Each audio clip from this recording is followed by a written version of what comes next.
अस्सलाम वालेकुम रहमतुल्लाह।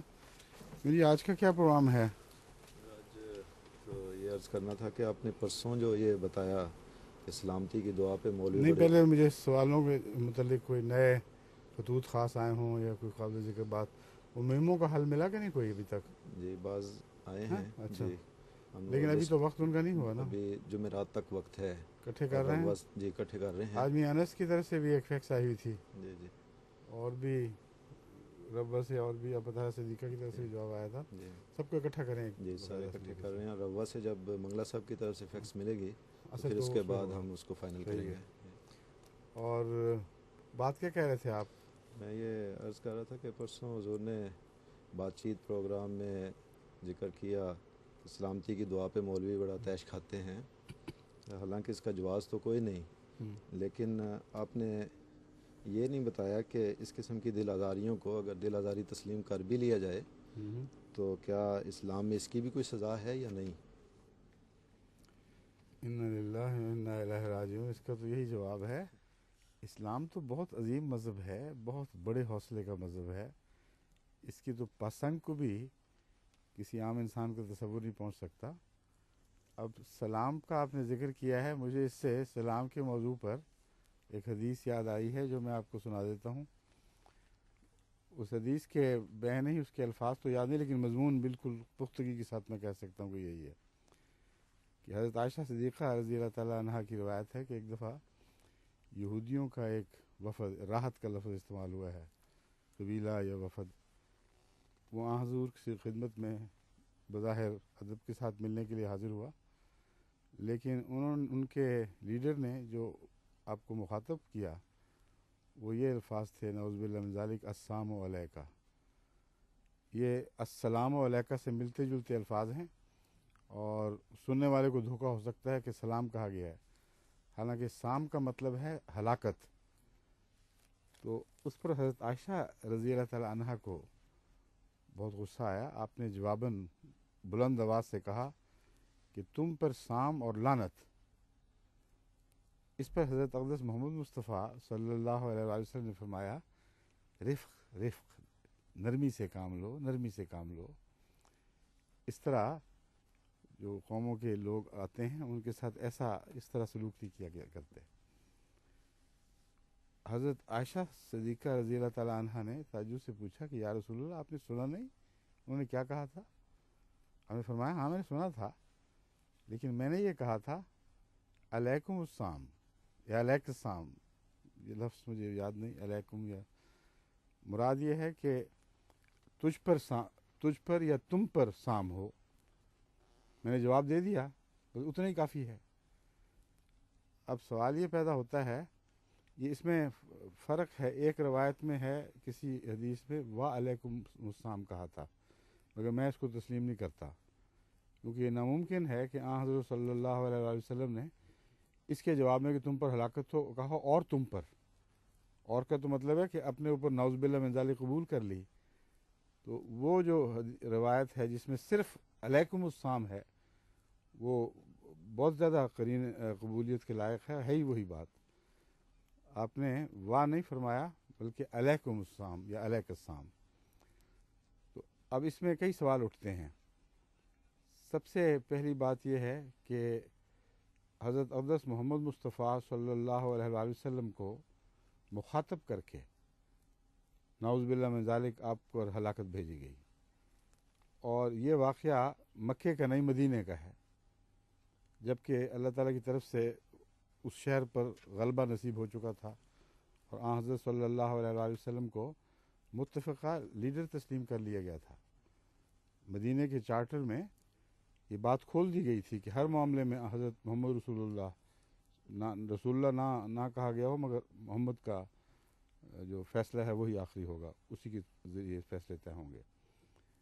उस वक्त भी जबकि गलबा नसीब हो चुका है, बजाय इसके कि सज़ा मुकर्रर फरमाएँ कि तुमने नबियों के सरदार पर हलाकत भेज कर अपने ऊपर हलाकत डाली है और इसकी सज़ा में तुम्हें कत्ल किया जाएगा या किसी और अज़ाब में मुब्तला किया जाएगा, उसकी बजाय हज़रत आयशा सिद्दीक़ा रज़ी अल्लाह तआला अन्हा ने जायज़ बात कही है। कोई دل آزار بات نہیں تھی، ان کا جواب دیا ہے، لیکن جواب کی طرز میں شدت تھی۔ اور حضرت محمد مصطفیٰ صلی اللہ علیہ وسلم کا دل دیکھیں کتنا پاک دل ہے، کتنا عظیم دل ہے، کہ ان کی اس بات کو پسند نہیں فرما رہے، کہتے نرمی سے کام لو، نرمی سے کام لو۔ یہ محمد رسول اللہ ہیں جن کے ہم غلام ہیں۔ یہ ملا کس کے غلام ہیں؟ ان سے پوچھو، مجھ سے کیا پوچھتے ہو؟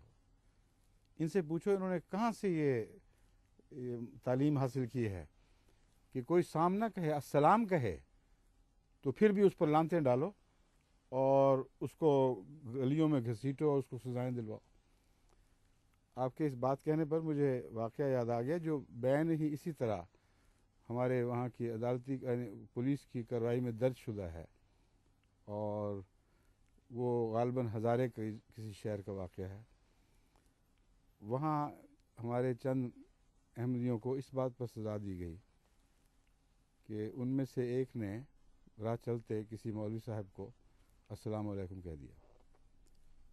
ہنگامہ کھڑا ہو گیا، لوگوں کو اکٹھا کر لیا گیا، اس غریب کو مارتے کوٹتے گھسیٹتے ہوئے عدالت میں لے کے گئے، تھانے میں لے کے گئے، اور تھانے دار ایسا ظالم تھا کہ اس نے ان کو ٹوائلٹ میں گندی جگہ میں بند کیا، حوالات کی بجائے۔ حوالات بھی گندے ہی ہوتے ہیں پاکستان میں، لیکن ساری رات اس خبیث بدبودار جگہ میں ان کو بند رکھا۔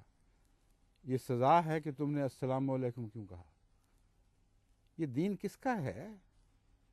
قرآن اور محمد رسول اللہ کا دین تو نہیں۔ پتہ نہیں کہاں سے ان لوگوں نے تعلیم حاصل کی ہے، کن کوڑوں میں پل کے انہوں نے دین سیکھا ہے، نعوذ باللہ من ذالک۔ قرآن اور حدیث کا تو نام لیتے ہوئے ان کو شرم آنی چاہیے۔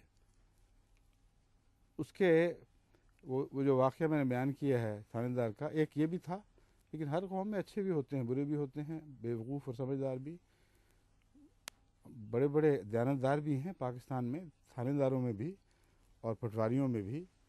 جو لوگ ایسی جگہ پر ہوں جو رشوت کے مقامات ہوں اور وہاں بچتے ہوں، ان کے خدا کے ہاں بڑے مقامات ہوتے ہیں۔ تو اللہ تعالیٰ قوم میں شرافت کو بھی بڑھائے اور شرافت میں جرت بھی پیدا کرے۔ یہ دو ضروری باتیں ہیں جو قوم کو بچانے کے لیے لازم ہیں۔ بہرحال ایک تھانے دار کا میں نے ذکر کیا جس نے یہ ظلم کیا، ایک اور کا سن لیجئے قصہ۔ یہ اسلام آباد کی بات ہے۔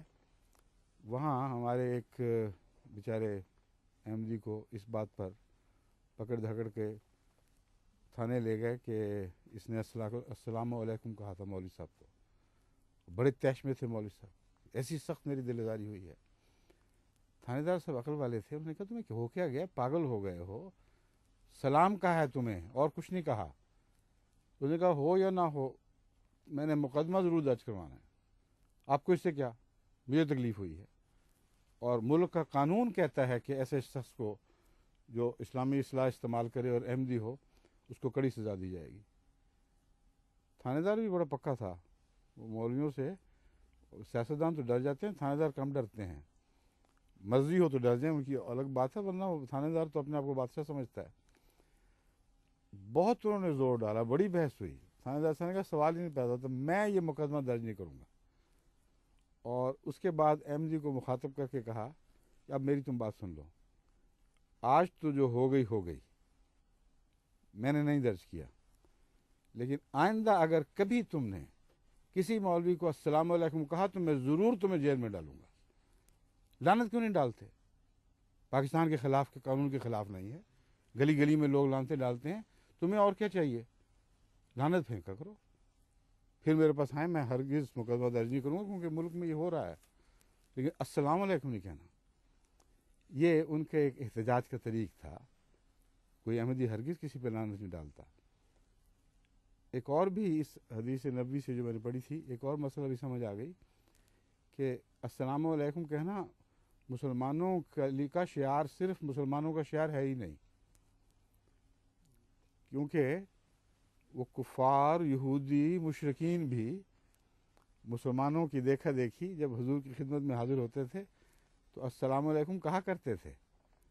اگر یہ رواج نہ ہوتا تو ایسی روایتیں کہاں سے ہمیں ملتی؟